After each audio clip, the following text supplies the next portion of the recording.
The Dusty Rhodes Tag Team Classic continues to roll on even though everybody involved seems to be injured.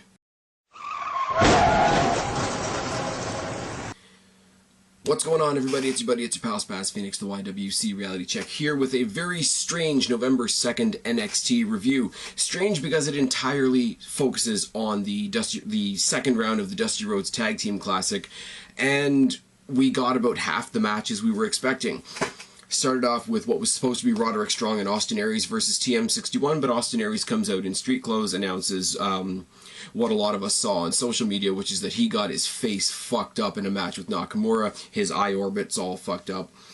William Regal comes in and suggests to TM61 that one of them should face Roderick Strong, and that would determine who went on in the tournament, which is a little anticlimactic, but I mean the best you can do under the circumstances when one guy had half of his face kicked off. So it ends up being Roderick Strong versus Shane Thorne. TM61 still don't have much of an identity other than these are the two fun-loving guys from Australia, and Roderick Strong, for somebody like me who doesn't watch NXT, or not NXT, doesn't watch ROH or the other indies that he's been in, his identity right now is that he's Austin Aries' partner, kind of like a Kane Undertaker downside. But the match is not that long, so let's get into it. Collar and elbow tie-up and a headlock by Thorne, armbar by Strong, leg lariat by Thorne, back elbow and a moonsault. Chops by Thorne, a step up enziguri by Strong, and then Strong, who is apparently known for backbreakers, somebody tell me down in the box below, takes him up to the second rope and drops him in a backbreaker type of position on the steel bolt of the top turnbuckle, leading him to fall to the outside. Both men trade punches when they get back to the ring. Dropkick by Thorne, forearms and uppercuts by Thorne, and a backbreaker by Strong. Alberto Del Rio style double stomp in the corner by Thorne, front slam by Strong. Lariat by Thorne, sit out powerbomb by Thorne, high knee by Strong, and a roll up is a very, very shitty way to end the match, and TM61 advance.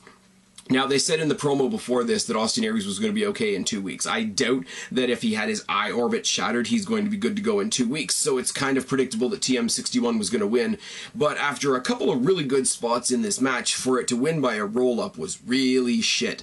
I'm not invested in TM61, so the result is really shit. I mean, we could have had a substitute come in for Austin Aries. I don't know who it would have been, but that would have been better, and let Roderick Strong, who's your brand new guy, trying to ride whatever wave of momentum he has from ROH and the Indies, etc., to lose a one-on-one match to eliminate himself from a tag team tournament is not the best way to start off this new guy, who I still don't know anything about. They announced that Joe and Nakamura are going to have a contract signing next week. I will say, both this match and the match I'm going to talk about in a little bit were taped at house shows in California. Now, I don't have any problem with that. They've done this with NXT before. It's very strange to hear the somewhat badly overdubbed commentary over the house show footage. It's not necessarily bad. It's not shot bad. It's just the commentary. There's no sense of urgency in the commentary.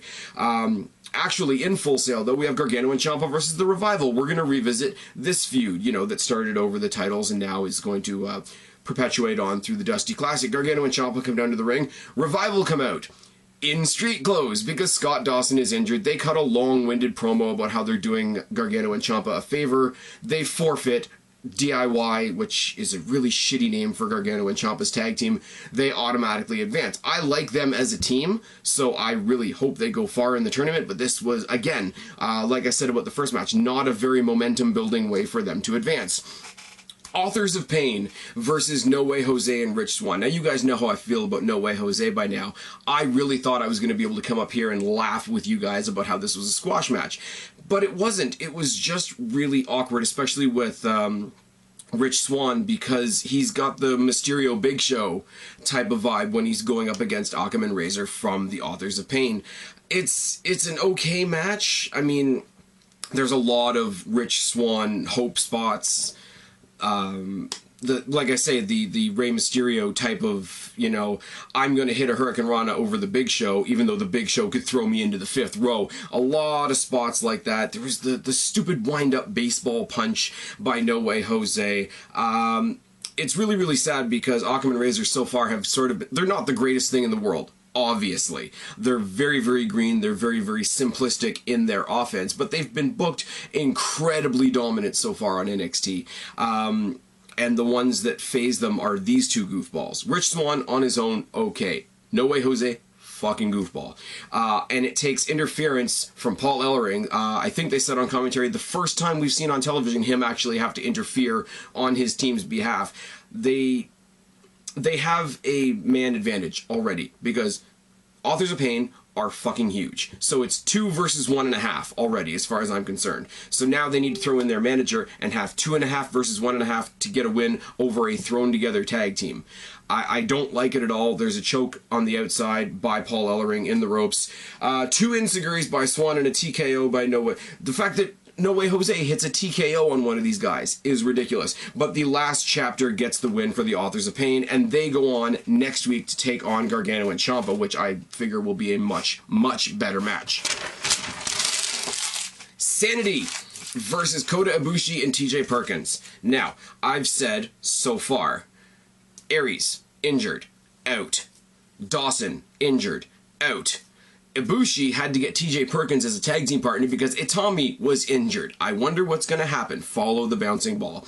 Wolf and Ibushi start. They have a collar and elbow tie-up and a headlock by Wolf, armbar by Ibushi, and some strike combinations followed up by a drop kick. Boot by Wolf and a basement crossbody by Perkins. Leg bar by a leg bar on Wolf transitions into a leg bar on Fulton. Tandem kicks by Ibushi and Perkins. Corner forearms by Ibushi. Mounted punches by Perkins, and a double drop kick by Ibushi and Perkins. Triangle moonsault by Ibushi, which is fucking pretty, I'll give him that. Slam by Fulton and a splash to the back. Double team backbreaker by Sanity. Neck vice by Wolf and another backbreaker. Gut wrench by Fulton. Bear hug, which should not be broken by somebody half his size, but whatever. Crazy kicks by Ibushi. A drop kick by Perkins. Ibushi manages to hit the Golden Star Powerbomb on Fulton, which, you know, again, considering the size discrepancy, is kind of impressive. The double team slam that they do, Sanity, that still doesn't have a name, gets them the win. So Sanity goes on and advances. What I do like, compared to last year, when you consider that the winning team last year of the Dusty Rhodes Classic was a thrown-together tag team with Joe and Finn Balor, which only went on to, you know, spur the feud between the two, which didn't make very much sense. I do like the fact that all 4 teams left in the tournament are actual tag teams, and all of the thrown-together tag teams have been thrown out the window. What we have next week is the Authors of Pain versus Gargano and Ciampa, and Sanity versus TM61. Selfishly, because I'm going to be there, I hope the final is Gargano and Ciampa versus Sanity, because I think that will be a fun match, and it's a match that I will be happy to sit in Section 100 to see in person. It's 50-50 this show because it was all centered around the Dusty Classic, which is great, which meant all your single stars were left by the wayside, all your women's stars were left by the wayside, all your other storylines were left by the wayside, focusing just on the tournament, which is great, except the story of the tournament this week is injury, injury, injury. It's not great. I mean, what we have going forward, as I say, the teams that I wanted to progress have progressed, other than TM61, who I couldn't give a shit about. But Authors of Pain are obviously the ones that NXT are trying to push. Gargano and Ciampa are a team that I like. Sanity is a really fun gimmick, and TM61, I hope, is going to eat the bullet, as I say, next week. Not the greatest. Not the greatest episode of NXT in the world. Very functional, as in it's getting us where we need to go, but that's about it. The fact that TJ Perkins was in the last match tonight brings me up to one other small thing. The rumor, or not the rumor, the announcement, I should say, on WWE.com that starting at the end of this month, they're going to be having a separate Cruiserweight division show that's going to air on Tuesdays on the network, which means they've already given up on the Cruiserweight division on Raw. Good God, I'm so glad I'm not reviewing Raw anymore. I don't know. I really don't know what else to tell you guys, so I'm gonna get the hell out of here. I've been Spaz, your YWC Reality Check. Subscribe up there, talk down there, start a conversation, keep all these conversations going. Don't be a stranger. I'll talk to each and every last one of you later, but for right now, I'm tagging out. Bye, guys.